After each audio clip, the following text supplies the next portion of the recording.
Atenção! Começa agora uma teleaula de Física do ensino médio. Você vai assistir a teleaula de número 35. Bons estudos!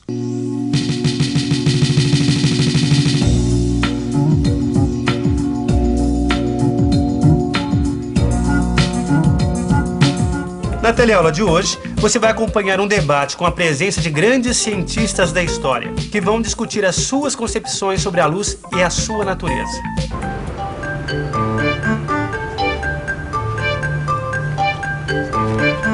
Rosinha, eu tava doida pra te encontrar. Eu vi uma coisa muito legal nesse fim de semana. Nossa, que entusiasmo, Maristela. O que foi que você viu? Olha só, lembra daquele meu amigo Ernesto? Então ele fez uma peça de teatro. Não, era um texto super criativo que tentava descrever a natureza da luz. Nossa, então me conta, porque essa semana eu vou ter um provão justamente sobre ondas e ótica. Escuta, como é que é a peça? Olha só, era a história de um entrevistador que tinha uma nave que podia caminhar através do tempo. Olha só, deste modo, ele pôde reunir vários cientistas num grande debate. Então imagina, grandes homens que morreram há muito tempo atrás, em séculos diferentes, reunidos no mesmo palco. Não, o Ernesto, meu amigo, fez o papel do entrevistador, foi o maior sucesso na escola. Tá bom, então me conta, mas me conta desde o comecinho. Tá bom, olha só, o primeiro entrevistado foi nada mais, nada menos do que Galileu. Uau! Meus amigos, vamos iniciar nesse instante um debate verdadeiramente histórico. E o objetivo dele é procurar entender o que é a luz. Para isso, nós vamos contar com a colaboração de cientistas eminentes de várias épocas que se defrontaram com esse difícil problema. Em primeiro lugar, vamos procurar discutir qual é a velocidade da luz. E em seguida passar para a discussão da natureza da luz e esperamos que essa discussão possa realmente nos trazer a luz. Primeiramente, vamos ouvir o senhor Galileu Galilei, esse genial pioneiro da física e da astronomia modernas, que nasceu na Itália em 1564. Senhor Galileu, o que o senhor tem a nos dizer sobre a velocidade da luz? Antes de tudo, eu queria agradecer o convite para participar do debate. E devo dizer também que eu não fui o primeiro a se preocupar com o assunto. E outros que estão aqui, que vieram em séculos posteriores, poderão dar uma resposta mais positiva do que eu. Mas o que eu fiz foi o seguinte: subi ao topo de um morro durante uma noite e pedi para que o meu assistente subisse em outro morro distante. Nós dois tínhamos lanternas. Bem, eu já estava preocupado com a velocidade da luz e sabia que ela era mais rápida que o som, pois numa tempestade, primeiro vemos o raio, para só depois ouvirmos o trovão. No início, as duas lanternas estavam cobertas. Primeiro, eu descobria a minha e iniciava a contagem do tempo. Quando meu assistente via a luz da minha lanterna, descobria a dele. Logo que visse a luz, marcava o tempo gasto. Foi aí então que eu descobri que a velocidade da luz era infinita, ou muito grande, pois ela voltava num espaço de tempo quase nulo. Muito grande. Volta num espaço de tempo quase nulo. Percebo que o senhor Newton está um tanto agitado. Acho que ele gostaria de fazer algum comentário. Com a palavra, então, o senhor Isaac Newton, o gênio científico inglês do século XVII. É um grande prazer poder conversar com o grande pioneiro Galileu Galilei. Mas minha primeira pergunta é simples. Como é que o senhor media o tempo? Meu caríssimo Newton, na minha época, os relógios ainda não eram bem desenvolvidos. Mas nós precisávamos de alguma coisa que medisse os intervalos de tempo iguais. Foi aí que eu decidi usar as batidas do meu coração. E ele bateu apenas uma vez, entre a ida e a volta da luz. Agora eu queria propor uma outra questão. Pelos meus cálculos, a velocidade da luz no ar é finita. É muito grande, como o senhor mesmo disse, mas é finita. E eu estou convencido de que a velocidade da luz num meio mais denso, como a água, por exemplo, é maior ainda. A mesma coisa acontece com o som. O som em metais é mais veloz do que no ar. É desse modo que podemos explicar a refração. As partículas da água atraem as da luz que estão numa direção, fazendo com que a direção mude. Quanto mais denso o meio, mais a luz vai se desviar. O que é que o senhor pensa disso? É mesmo incrível a ideia dessa peça, você não acha? Não, eu também estava assistindo. Bom, quando o Newton fez essa pergunta, foi a maior agitação. Todo mundo queria falar ao mesmo tempo. O próprio Galileu resolveu ceder a vez para outros cientistas. E aí, um matemático francês chamado Pierre de Fermat, também do século XVII, pegou a vez e discordou do Newton. Ele tinha uma teoria interessante para descrever como a luz vai de um ponto a outro. Ele usa o princípio do caminho mínimo. Bom, para exemplificar melhor o que seria isso, ele deu um exemplo bem simples. Imagine um pássaro que esteja sobre um muro numa posição A. Ele quer ir até o chão e voar em seguida para um ponto B, numa árvore. Qual é a trajetória mais curta entre esses dois pontos? Ora, dentre todas as trajetórias que a gente pode escolher, a mais curta vai ser sempre aquela em que os ângulos alfa e beta são iguais. Exatamente como você já viu no caso da reflexão. Para a refração vai acontecer o mesmo, ou seja, a luz anda sempre pelos caminhos mais curtos. Por isso, na opinião de Fermat, nos meios densos, a velocidade da luz vai ser menor que no ar. Aí começou uma grande confusão, todo mundo queria falar ao mesmo tempo, Rosinha. Aí o Ernesto, quer dizer, o entrevistador, teve que colocar ordem na casa. O que eu achei mais incrível nessa peça foi a ideia de mostrar o engenho de tantos cientistas para conseguir, através dos tempos, chegar a conclusões de problemas dificílimos de resolver, né? Mas você não viu nada, Rosinha.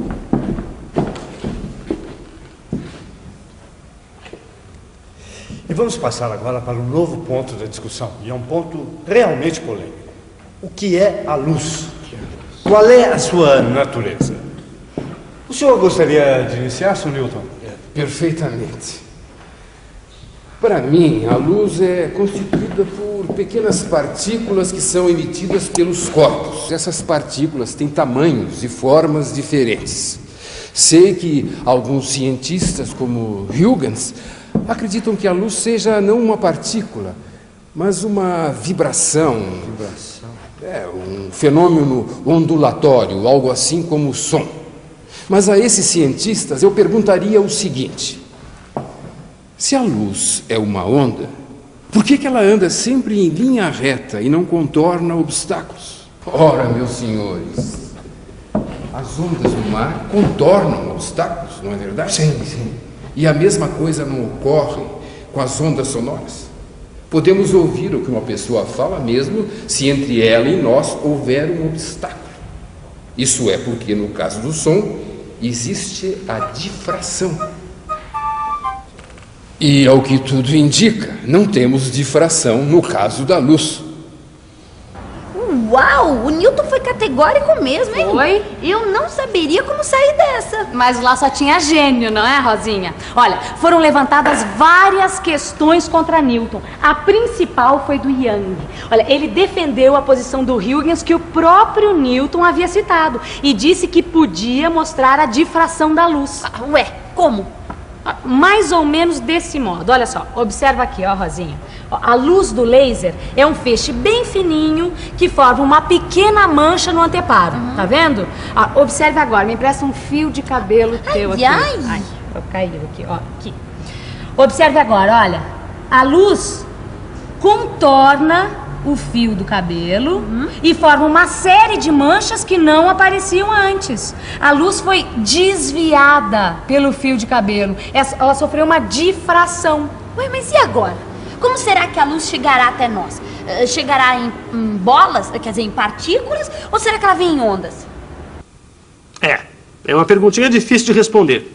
Parecia naquele ponto que a discussão estava pendendo mais para o lado do Young. Mas Newton, ainda que soubesse que sua teoria não resolvia essa questão, não estava contente com a ideia de que a luz é uma onda.